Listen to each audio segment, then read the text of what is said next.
കോഴിക്കോട് നടക്കാവിൽ MDMA-യുമായി രണ്ടുപേർ പിടിയിൽ. നടക്കാവ് പോലീസും ഡാൻസാഫുമായി ചേർന്നാണ് കണ്ണൂർ കാസർകോട് സ്വദേശികളായ പ്രതികളെ പിടികൂടിയത്. ഇവരിൽ നിന്നും 60 ഗ്രാം MDMA പിടികൂടി.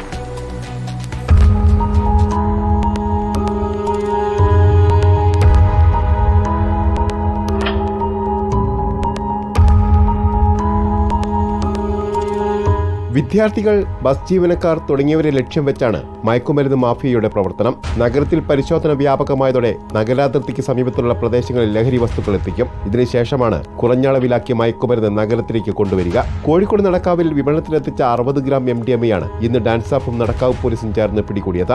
കാസർകോട് സ്വദേശി നെർലാട്ട് ബിജു മാത്യു, കണ്ണൂർ സ്വദേശി മണികണ്ഠൻ എന്നിവരാണ് പിടിയിലായത്. കാസർകോട് നിന്നാണ് MDMA കോഴിക്കോട് എത്തിച്ചതെന്ന് പ്രതികൾ പറഞ്ഞു. ഇന്നലെ കോഴിക്കോട് എത്തിയതിനു ശേഷം ഹോട്ടലിൽ മുറിയെടുത്ത പ്രതികൾ ഇന്ന് രാവിലെയോടെ ലഹരി ഉൽപ്പന്നം കൈമാറാൻ എത്തിയപ്പോഴാണ് പിടിയിലായത്. ഈ മാസം മാത്രം 10-ലേറെ മയക്കുമരുന്ന് ഇടപാടുകളാണ് ഡാൻസാഫിന്റെ നേതൃത്വത്തിൽ പിടികൂടിയത്.